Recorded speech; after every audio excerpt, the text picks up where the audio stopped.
राज्याचे उपमुख्यमंत्री देवेंद्रजी फडणवीस, ग्रामविकास खात्याचे मंत्री गिरीशजी महाजन, मी यांना मनापासून धन्यवाद देतो।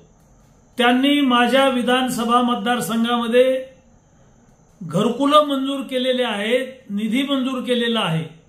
यशवंतराव चव्हाण मुक्त वसाहत योजनेमध्ये 2425 घरकुलं मंजूर केलेले आहेत।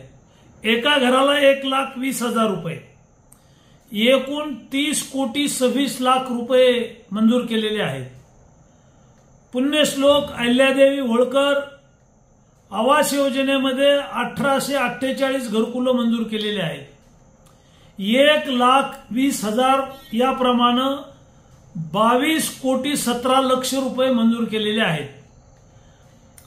दोन्ही योजना मिळून मतदारसंघामध्ये 52,44,00,000 रुपये मंजूर केलेले आहेत।